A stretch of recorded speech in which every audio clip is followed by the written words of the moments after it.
And welcome to a truly, truly extraordinary scene here in the Masai Mara. And you'll notice that I'm speaking very softly, and I'll explain exactly why that is in a moment. A quick introduction. My name is Jamie, and this morning Craig is bringing you these incredible images. And I just want to warn you that this might not be for sensitive viewers, because I don't know exactly how this scenario is going to play out. What we've got is a brand new baby elephant, and you're watching it live from the Masai Mara in Kenya.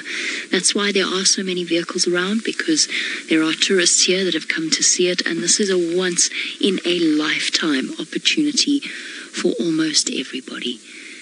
There's the proud mum. She's just given birth a matter of hours ago, and there's the little one on the ground at her feet. Now, what I can tell you is that this is all happening completely 100% live, so you could be watching a baby elephant take its first few steps in life. Come on, little one, there's mum's trunk, encouraging it to get up. It is dry, which means that it has been born a few hours ago. It's lying right in the hot, baking sun, and it's got to get up soon. It's got to get up and have its first feed, or it's not going to survive. Come on, little one, you can do it. I know life's hard, and I know this is a shock to the world. What a way to start off life. Well done, Mum. Very, very well done. Dale, you say that this is exciting but also sad. Dale, I know, I'm really hoping this baby elephant's going to get up. It could be just resting. It could be exhausted. Mom's certainly exhausted. She's just gone through the process of giving birth. The end product of 22 months. 22 months of her life that she has carried that little baby. And now it's time for it to get up. Come on, little one. Now it's all up to you. Your mom's done the hard work. Nikki, yes, there is a chance that mother will start to push it to get it to move. She might shift it around. She might even kick it a few times. I've only ever seen this once before in my entire life. And when it did happen, the mother did kick the baby quite a few times. Oh, look at its little limbs. Come on, baby, come on. You can do it. You can do it. You've got to try. Up you get. Poor little exhausted thing. Monica, lovely question, because of course elephants are known for their incredible social ways, their unbelievably supportive family structure. But no, she's on her own. I don't know where the rest of the herd are. They might have left her. They might be in the forest somewhere close waiting for her call. They know elephant communication is an extraordinary thing, and the elephants know exactly what's going on in times like this. And often, if the baby is in danger, especially with inexperienced mothers, the matriarchs will step forward and they will help. Now, in this scenario, this is not a young elephant. This is not her first baby. You can tell just by her size, she's a big girl. So this is not her first little one. But you can see the secretions from her temporal glands. She's been stressed. This has been a stressful experience for her. Now, do send through your questions as well. We really do want to hear from you. And there we go. Thank you to Ellen. Ellen, you want to know that baby seems, or you say that baby seems very small. Is that normal size? Ellen, yes, it is a normal-sized baby from what I can see. It's hard to tell because it's lying on the ground and it just looks so small and vulnerable. But from what I can tell, yes, it is a normal-sized baby. But it is struggling. It is weak. It has to get up. Come on, come on, come on. That's it. That's it. Oh, come on, Mum. Give it a bit of help. You can actually see she's thrown dirt and dust over herself and over the little one. And that's her instinct to try and keep herself cool. That's what she's doing over there.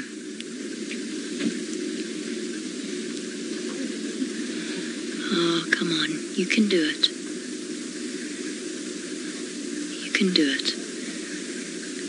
Well done, Mum. It's up to your little one now.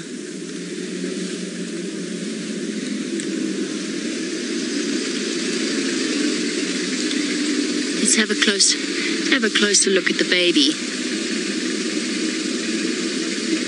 Nadine, you want to know why Mother's not helping her? The answer to that is I think she's just exhausted. Or perhaps it might just be that she knows something that we do not. And that is the fact that perhaps it's the baby's just having a rest, and perhaps she knows to let it rest. I'm not sure.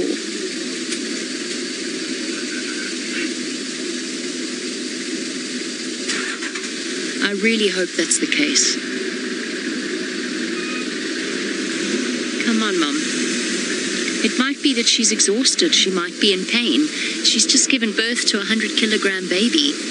Mike, you want to know where the father is? Mike, I don't know where the father is. I don't know who the father is, and most likely neither does she. The male elephants don't play any kind of fatherly role beyond the mating with the female. That is the only part that they play in order to produce the baby. They do not father. They do not stay around the herd. They're not part of the herd. They come and they go as they will. Males live completely separately from the breeding herds. So this baby will never know its father. Come on, little one. Please get up. Please, please. Amber, a very good morning to you. Welcome to a live broadcast from the Masai Mara. I don't know where the rest of the elephants' family are. I haven't seen any elephants around here. I suspect they might be further up in the forest. Oh, that blade of grass right in his little eye. Oh, come on, little one. Oh, goodness. That cannot be comfortable at all. And I think that goes to show how weak this little baby is. I have to tell you that elephants are one of my favorite. There you go, that's it. Push away from the grass. Okay, now come on. You can get up. It's just so exhausted, and what a world to be thrown into.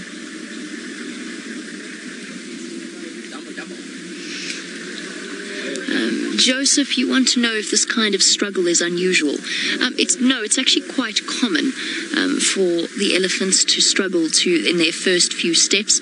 The last baby that I saw being born was still in its amniotic sac when I noticed it, but it was up within about 20 minutes or so of its first entry into the world. So it does worry me a little bit that this little one is dry. But remember, we don't know exactly what's gone on before this. Perhaps it has been up. Perhaps it did stand up, and perhaps it did. There she's going towards it. Come on, baby. Come on, look, there's Mommy going towards it. She's going to try and get it up. Shh, shh, shh, shh, shh, shh. Come on, baby. Sorry, guys, I just had to speak to some of the people next to us to tell them to be quiet. Sherry, you want to know what the time... Come on, baby, come on, you can do it. What timeline the baby has to get up. I think it's different in every case. It could range anywhere from, as I said, 20 minutes to, I would say... Oh... Mom's doing a good job there. She's going to try and get you up, little one, to a couple of hours. And once we get past about the 3 or the 4 hour mark in sun like this, it becomes very dangerous for the little one. Mom will try and shade it as much as she can. Oh, come on, come on. You could do it. Look how she's helping it with her trunk. There we go. Oh, it is still wet. It's still got a bit of amniotic sac around it. Oh, so close. So close. Look at its little wrinkly forehead. There you go, you're upright now. That's it, yes, that's it. Yes, I know, what's that funny thing on the end of your face? Oopsie, Mom. That didn't help. Now, James, you want to know if I can hear any rumbles of communication between the mother and the calf? I can't, actually. I heard the baby squeal. Obviously, as Mom pushed it, it got a little bit uncomfortable and it gave a little sort of crying squeal in response. I've never actually, in these situations, I've never ever seen the mother talking to the baby. It could be that she's communicating to it in a frequency that we can't hear, because elephants are capable of creating those low-frequency sounds.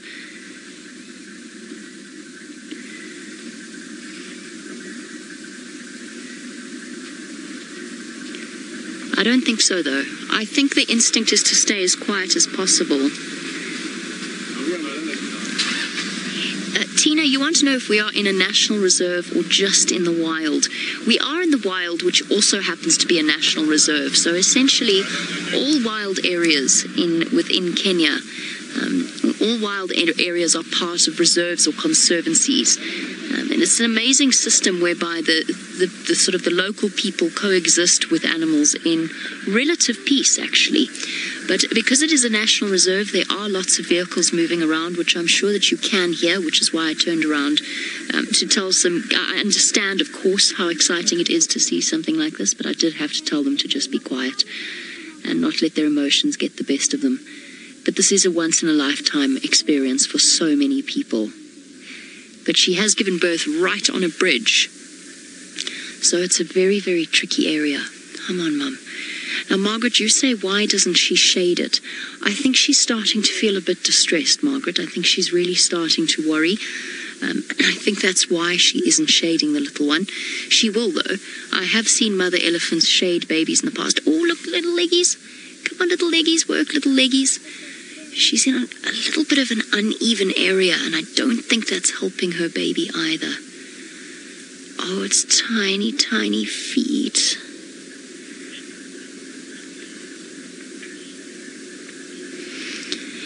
Olivia, you want to know what the rush is in terms of getting the baby up?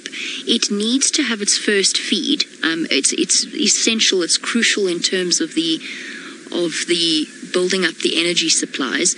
There's also, remember, we're in the wild. There are lions here. There are look. Yes. Oh, a little bit spread eagle, but you got the idea. Yes, you did. Yes, you did. Come on, girl. I don't actually know if it's a male or a female.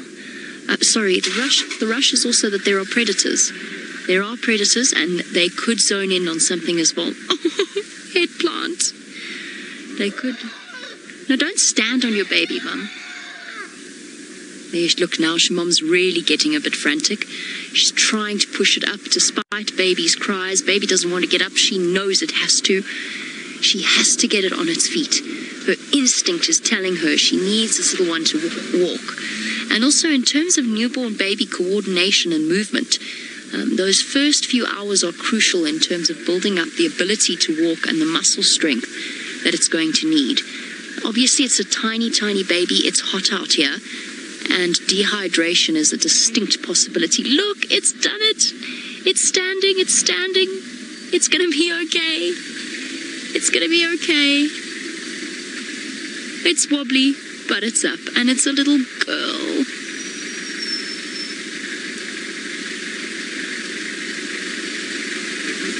Oh, well done, Mum. You did it. It didn't want to, but you did it. You see, she's digging. Part of a natural stress response, but also trying to create an even platform for the little one to stand on. Nikki, you say it's amazing how delicate these little creatures are. I know, and it's not so little, you know. Probably weighs just under 100 kilograms, under 200 pounds. But it is just that. It is just a brand new baby. Look at its little floppy ears. It is a little girl. Come on, little girl. You can do it. You could still see the amniotic sac pieces still attached to it. I think it's actually still... Oh, it's still got its umbilical cord. Oh, plonk. Oh, dear, that's okay. That's okay. Half of life is falling down. It's the getting up part that counts. You got to get up again. So that umbilical cord will sever naturally. So this baby really is brand new. Come on. Come on, little one. Come on. You can get up. You can do it. Oops, down again. Deb, the beauty of life never ceases to amaze. I can't tell you what my heart feels like right now. It feels like it's too big for my chest. It's one of the most magical things anyone can experience. As I said, this is the second time in my life I have seen this. I have seen... Oh, there she's talking. Now she's talking to the baby, telling it to get up. Come on, baby. No time for resting now. You've been born. The easy part's over. Yeah, there you go. Come on. Yes, what is that funny thing on the end of your face? You're going to have to learn to use it soon. Yes, you are. Don't worry, Mummy will teach you. Look at it, so small compared to her feet. I'm sorry, I know I'm cooing, but this is really special. Oh, wobble, wobble. Here we go, a little bit of backwards, forwards motion, but we're up. We're up. I can't tell you, there are so few people who get to experience this, and I'm so thrilled that you're able to watch it with me now live. This is a journey. This is a story unfolding right here in front of us. You did it, Mum. Well done.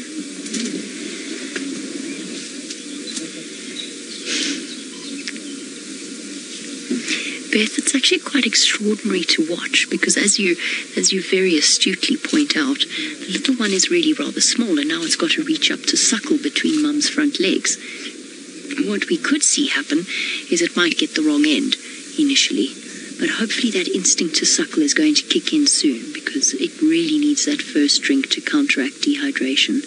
So the way that it reaches up is it stretches up and puts its trunk over the top of its head, and Mum will slightly spread her legs just to lower her nipples enough, but she won't bend down and she won't lie down.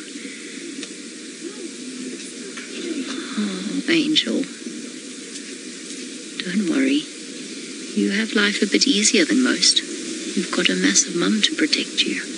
Look how she's scraping the ground to create an even surface. I almost don't want the wind to blow, so it doesn't blow little one over. Oh my gosh. This is extraordinary.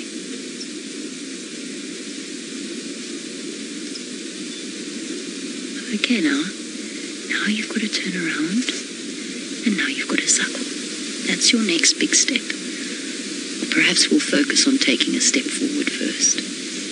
Animals really do astound me, even when I know exactly what it is they have to do.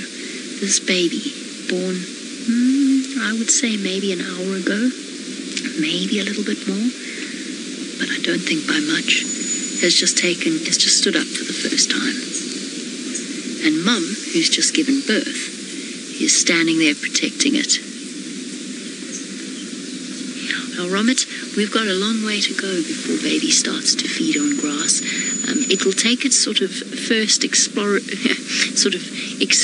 mouthfuls at a few weeks old, but it won't be feeding on grass then. It's just imitating the adult behavior. At 6 months old, it will start to supplement its milk diet with grass, and by 3 years old, it'll be fully weaned. So a long way to go before we get to that point. It'll also have to learn to eat bark and leaves and seeds. Its little tusks will start to grow. At around about 3 years old, you'll start seeing the permanent tusks poking through. Now, here's what she's got to do. She's got to get this little one to walk because she's alone and vulnerable. She's got to get this little one to suckle. She's got to get it to take its first steps. And then she's got to get herself and this little one to the safety of the rest of the herd. And some shade would be good as well because the sun is really starting to heat up. We're close to the equator and we're high in altitude, and it's strong. Ali, that's the extraordinary thing about elephants. I've said that I can't hear any rumbles up until recently when she rumbled once. You'll probably find that the rest of the herd, she can hear where they are, she knows where they've gone, and she could talk to them at any point if she wanted to, if she needed their support. A deep rumble, it will be her way of talking to the rest of the elephants that are in her family. And you'll probably find, given her size, I would say that she's probably one of the older females in the herd. So you'll find that the others will be her sisters and her daughters, and perhaps an aunt or a mother. This is too gorgeous.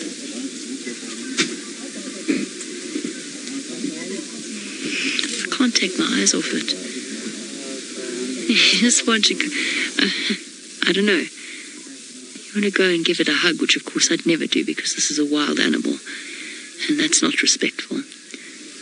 But that human instinct is there. Carla? No, unfortunately not.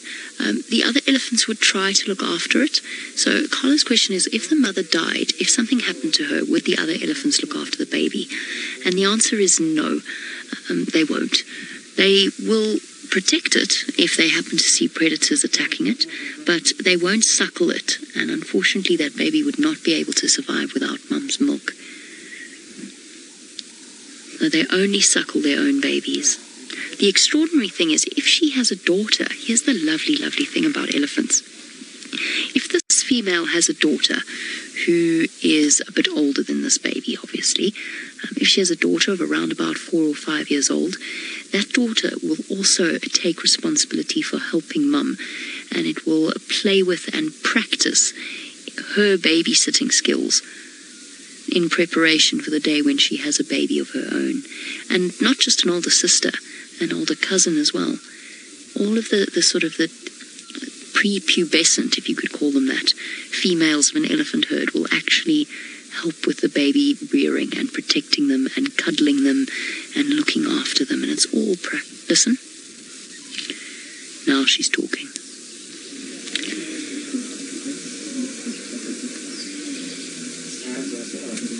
Deep, deep rumbles.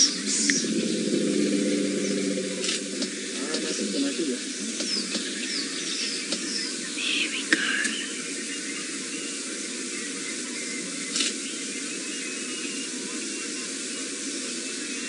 Talking. Rumbling. What is she saying, I wonder? Is she telling the rest of the herd her baby stood up? Is she talking to the baby, telling it to get up, to walk, giving it words of encouragement? I don't know. I don't know what she's saying. Mr. P, I don't know why Mum hasn't taken the sack off of it. I mean, obviously it's still got the remnants of it around. She probably did break it originally. If it wasn't broken by the fall, because elephants don't lie down to give birth. So this baby's entrance to the world was a good meter drop onto the ground.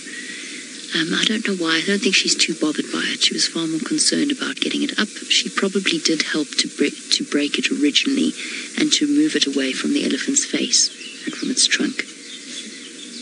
But now I think she's not too bothered. She knows it'll happen naturally. Still attached to the placenta. So that umbilical cord will break off, and the remnants that are still attached to the little ones will dry off. It'll dry up and form basically a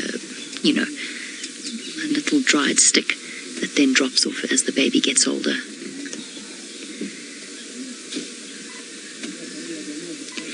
Yes, Charlotte, that is absolutely one of the reasons that the mother's doing this. So she does throw sand to cover the scent of the birth. So all of that, there'll be a huge amount of water, of blood. Obviously the placenta is there as well. So yes, that's one of the reasons. One is to even out the ground for baby, but most importantly it's to cover the smell. There are lots of hyenas out here, but she's not that she had any choice in the matter, but as it happens, it's the best possible time for her to have given birth. Middle of the day, hyenas are sleeping in the shade, lions are sleeping in the shade. Uh-oh, speed wobble. Take it easy, little one. Take it easy. Baby steps, quite literally.